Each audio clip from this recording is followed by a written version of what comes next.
es un verdadero récord mundial. En aquella época Venezuela era el paraíso. Sí. Si ese proceso no se hubiese roto, general, ¿cómo estaríamos hoy en día? Tenemos un ejemplo que es el de las reinas, ¿no? Sí. Estamos ganando todos los concursos de belleza. Yo las llamo las reinas de la dictadura, sin ánimo de ofender. Sí. Porque, No, sí, a mí no me ofende la sí, cuestión. todas que son me unas di- mujeres de 2 metros de estatura. Sí, no me ofende que me digan dictador, Ah, eso es importante. ¿Por qué no le ofende? porque en la historia de la humanidad no se ha visto un dictador majadero. No se ha visto un dictador majadero. Y por no emplear otra palabra Sí, más, sí. Una palabra que vamos a decirla clara. Arturo Uslar la popularizó. Sí. No se ha visto un dictador pendejo. exactamente. ¿Sí? Y si desde la dictadura se podían hacer obras para el beneficio de la nación, pues no me desagrada, de manera que en absoluto. Está bien. Sí. Es decir, que no Guaviné asume su propio muerto, eso está bien. Una pregunta que le voy a hacer, general. Eso que usted dice está muy bien desde el punto de vista teórico y político, pero hay un factor que no existía en su época, que debe tomar en cuenta un nuevo Pérez Jiménez, entendiendo un nuevo Pérez Jiménez, un señor con una mentalidad de construcción, basado en la técnica, basado en la ciencia, ¿verdad? Y con deseo de hacer una obra clara, un programa de gobierno real, no generalidad. Y es la presencia de las Fuerzas Armadas. Fíjese que desde que usted se va, hay, como ya lo dijimos antes, movimientos militares. Comienza con Castroleón, es decir, el ganado se desgaritó, y sigue luego después con Odremán y termina con Chávez. Entonces tenemos un ejército, me da la impresión, por lo poco que yo veo desde afuera, tenemos un ejército que está deliberando. Hay 11 militares retirados lanzados a candidatos a senadores, diputados, y de esos 11 hay 3 candidatos a presidente de la República. ¿Qué ha pasado con esas Fuerzas Armadas que usted modernizó? Porque usted se formó en la escuela del general Juan Vicente Gómez. Sí. Gómez crió las Fuerzas Armadas. Analfabeto y todo lo que le digan, pero Sí, crió las pero- Fuerzas Armadas. Es así, ¿no? Bueno. Entonces usted se crió en esa escuela, pero ahora me parece que esa escuela ha cambiado.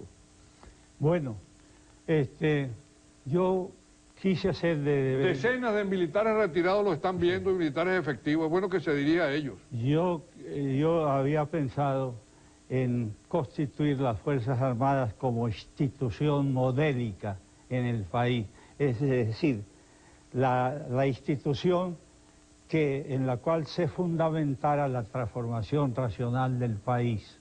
De manera que entonces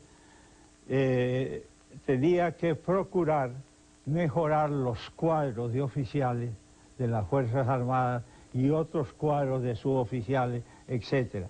Y que las Fuerzas Armadas se mantuvieran apolíticas para que pudieran concretar toda su mentalidad a perfeccionarse en sus actuaciones. Las Fuerzas Armadas se han hecho como puntas de Punta rotura, de lanza sería. es decir, como vanguardia de esa transformación. Desafortunadamente, yo tuve que extenderme, es decir, tomar a mi cargo la transformación de la nación y descuidé un poco las Fuerzas Armadas. Entonces usted admite que hay responsabilidad suya en eso, en ese cuando el ganado se ha desgaritado. No, porque yo creí que otros podían conducir mejor las Fuerzas Armadas. Es decir, que usted estaba preocupado fundamentalmente por la transformación del medio físico. Sí, por la nación. ¿Por qué usted le ofreció el gobierno a Rómulo Betancourt? Al regresar del Perú, habiendo concluido los estudios en la Academia de Artillería y en la Escuela Superior de Guerra, cuando regresé a Venezuela, venía con las ideas de una institución modélica. De manera que encontré en Venezuela un movimiento para desplazar al gobierno del general Medina por condiciones que no se consideraban favorables a las Fuerzas Armadas, como era la práctica desaparición de las Fuerzas Armadas y de la sustitución por un cuerpo policial, como existe en otros países. Entonces yo resolví idealizar ese proceso y redacté los 5 puntos por los cuales se juramentaban los oficiales que iban incorporándose al movimiento.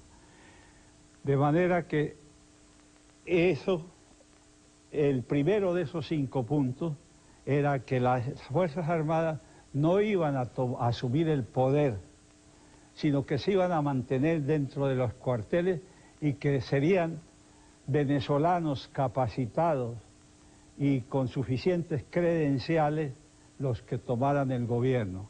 Y en ese momento no había otro partido así, otra institución civil, partidista, que apareciera en el ámbito nacional, lo que contábamos solamente con Acción Democrática.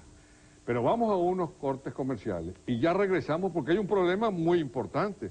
Esto nos va a conducir a algo. Primero que todo, para que usted claramente nos diga, sin guabineo, aunque usted no es hombre de guabineo, ¿a dónde va a llegar la responsabilidad de las Fuerzas Armadas en estas elecciones? Y luego después a los candidatos. Ya volvemos, que aunque yo creo que Pérez Jiménez todavía no se ha quemado en la silla caliente, la silla está prácticamente ardiendo. Ya regresamos.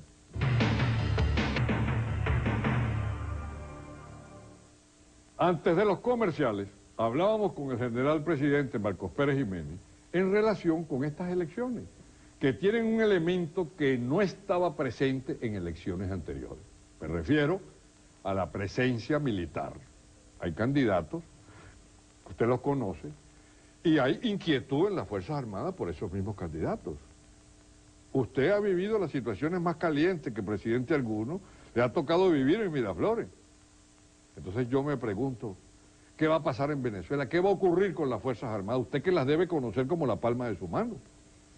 Bueno, yo conocía muy bien las Fuerzas Armadas en aquel entonces, pero desafortunadamente como lo que ha acontecido en las Fuerzas Armadas tiene similitud en lo que respecta a otras instituciones, es decir, que los partidos han penetrado a estas instituciones. A las Fuerzas Armadas las han penetrado de tal manera que para ascender no se necesitan condiciones específicas profesionales del candidato, sino que van a buscar al líder político que los respalde en el Congreso para lograr la capacitación. Eso hace pues que dependan en su orientación de los políticos, y eso no debe ser así. Uno de los candidatos militares, el vicealmirante Radamés Muñoz León, denunció aquí precisamente en la silla caliente, no aquí, sino allá en Caracas, cuando la silla caliente estaba en Venevisión, denunció que había un tráfico de ascensos, eso mismo que usted está diciendo. Y después que dio esa declaración y el programa salió al aire, entonces lo llamaron y lo interpelaron en el Congreso, porque el Congreso se sintió, pues, sentido, se sintió irrespetado. Pero es una situación que está ocurriendo. Pero yo pregunto una cosa. Estas elecciones que tenemos nosotros son elecciones para designar al presidente que va a tomar el poder en 1999 y lo va a entregar en el 2004. Y vamos a entrar nosotros en el año 2000 con esos mismos criterios pueblerinos de golpe y de contragolpe.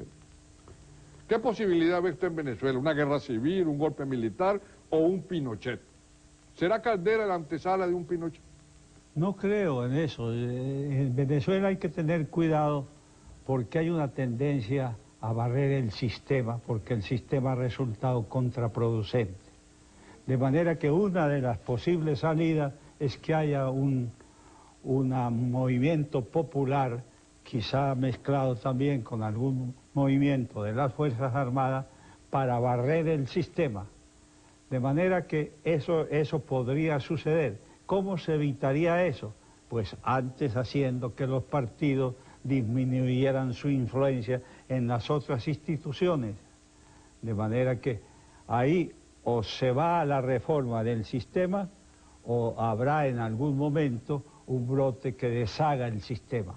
Estando a pocos días prácticamente de las elecciones, lo que dice el general Pérez Jiménez, que a mi juicio es la primera autoridad en esa materia, creo que es preocupante. ¿Usted no ve otra solución sino esas dos que señala? Yo no veo otra solución y quisiera equivocarme. Yo lo que quisiera es que no se procediera en tal forma que Venezuela se debilitara en ese cambio. Es decir, que todo pudiera hacerse en forma acordada, en forma sencilla, sin el traumatismo de un golpe de Estado. ¿Puede haber ese cambio sin el traumatismo de un golpe?